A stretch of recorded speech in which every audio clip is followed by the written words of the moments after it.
Hello, my name is Richard Jacob from West Pennsylvania Mushroom Club. Hello, this is a quick overview of a walk I did at Braddock Trail Park on Saturday. And I was out looking for morels, and I did find a couple, but not very many. Just too early there. But I did find a couple of other mushrooms of interest. Dryad saddle, fruits this time of year on elm trees.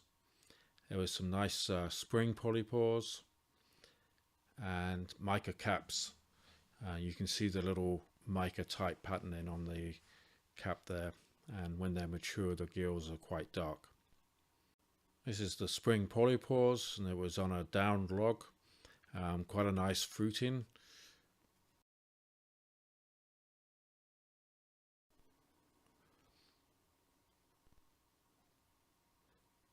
You can see all the pores there underneath. And then there's another part of the same log, just a short distance away, and there's some different mushrooms on there. This is the Blackfoot polypore. The pores on this are really tiny, so you can't really see them with the naked eye. And this is quite a soft when it's a fresh mushroom like this, but it becomes more leathery and not something you can eat. There was also a nice fruiting of oyster mushrooms on this tree. This would be the winter oyster mushroom. And I cut them off and had a look at the underside. The spore print from this is going to be white, and they're all growing in a cluster. They're a little bigger than you would normally like, and you can see they've got a sort of single point of attachment to the log there. And the forest is nice on the right side as you walk into the forest, and there's a lot of elm in there, a lot of it alive, some of it dead and dying. So this is a pretty good place to look for morels, although as I said, I really didn't find that many there, maybe just one or two, and that's just because it's just not quite warm enough at the moment. Hopefully in a couple of weeks time it's warmed up. This was at the top of a south-facing slope. Some of the other things I found was this orange peel fungus. It's really brightly colored, so quite easy to spot. This is a cup mushroom, an Ascomyces.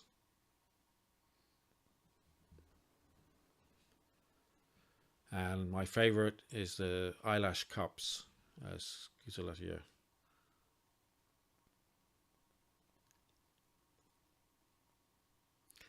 I collected those as well. So these are some of the edible mushrooms I found. The morels I found mostly at a different location. There were half-free, diminutive morels and yellow morels. And I took the best of those morels, and I had a look on our public website under the recipe section, and typed in morels for recipes. And the recipe I was looking for was this fish with morel and ramp sauce. I happened to have some fish, and it's actually a cream sauce, this one, and I had some ramps. So you cook up the morels and ramp bulbs, add in a cup of white wine, deglaze the pan and cook it down, then add in a cup of cream and all of the ramp greens. Again, just cook it a little bit to combine, let the sauce thicken. I grilled or broiled the fish, and then assembled the dish with some sides, asparagus and corn, and a few potatoes I had. So that's morel and ramp in cream sauce on fish. Here I've got some eyelash cups, and there's 6 different species in the area, and I didn't necessarily know which one this was. So what I did was I put it under the microscope, and there's certain parts you want to look at. So the long marginal hairs. So here I'm looking underneath a dissecting microscope, and I can see the marginal hairs and the shorter hairs, that sort of go all the way underneath. And I use the microscope to select an area to cut out and dissect, and then place on a slide and prepare a squash mount.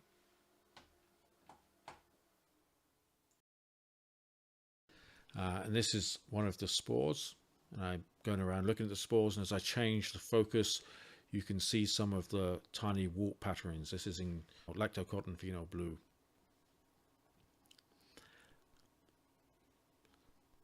This is the spring polypore. The spores aren't very exciting for that one. And this is the orange peel cup mushroom, and these spores are really pretty. They have quite big ornamentation on them. And so that's looking down the microscope, which I was taking pictures. And then once I've got the pictures, I had to calculate the measurements or create the measurements there. And so what I'm doing is I'm measuring these long marginal hairs at the edge of the cups. This is the eyelash cups, and adjusting the magnification setting. And then once I've done that, you can measure the length of the marginal hairs. So they're all around 1400 micrometers. I did a curved measurement there, and this makes the hair about 40 microns longer, but it gives us an idea, and that's close enough for what I need when I'm looking at the key. The other thing I was looking at where the arrows are is the forking of the roots of the marginal hairs, and in this case there's 2 or 3 forks, and I'm also taking the width of the marginal hairs.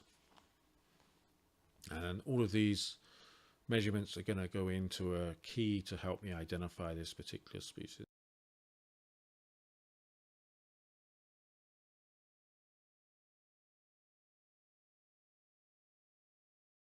Again, measuring the spores, length and width, and you want to do quite a few different spores. Here you go, you've got 4 in 1 image. I always add a little scale bar as well. And then I'm also looking, this is the orange peel fungus again, these very pretty little spores. And so this is the still picture that I collected earlier when looking down the microscope.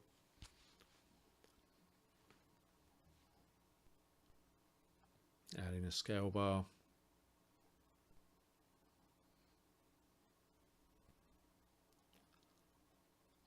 And so what I'll typically do is go through, take quite a few images of different spores, and then go measure them up one after the other and take that information and just confirm that it is correct for that species. And sometimes you'll find it's different, and that gives you a clue that maybe it's not the species you think it is, that there's actually some couple of different species going under the same name, and that's the case with these eyelash cups. For the eyelash cups, we found at least 6 different species in our area. Again, like I say, this is the orange peel spore. So I'm doing length and width, and then here I'm going to get the width of the ornamentation. I use a little tool here, draw a couple of straight lines either side, and then it will calculate the width in between them.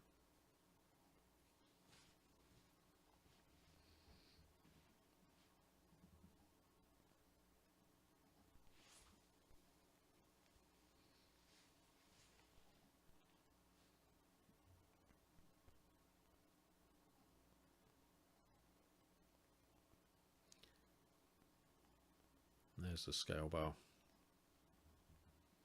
And that's a sort of image that can then be used and put onto iNaturalist. I also had a look at the ASCII for this orange peel fungus. You can see that one actually only has 7 in there. One of them has got out, I guess. And here you can see the ASCII mixed with other tissue, and that had the sort of coloration in, the orange coloration. And once you've measured a lot of spores, then you want to calculate the average length and width, and also the Q value, which is the length divided by the width. And so I look at the images one by one and enter the values into a spreadsheet.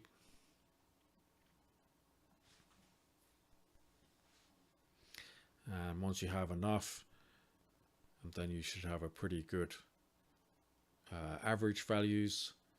I think there was one outlier in this set that was particularly smaller than the other spores. I ended up removing that one. And then you take those measurements into this key. This is by Malcolm Greaves. He's a UK mycologist, and you can start filling in the key with the average lengths for the spores, the Q value, and other observation or characteristics about the mushroom. And as you fill in those values, it changes the scoring for the different species. And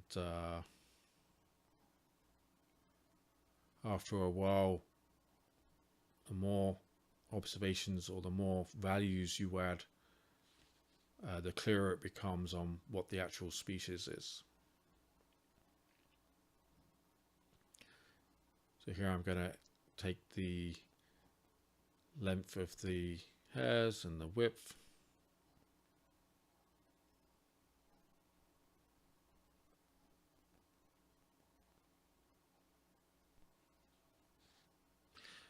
I think I realized that I hadn't actually measured the width of the wall of the hair. Go and do that and get that calculation and value, that measurement and value.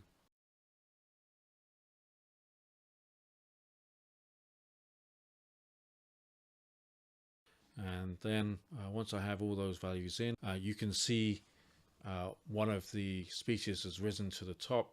You should be able to see that in this case it's Scutellaria syrinta. So I've actually seen that before. Nice to confirm it again.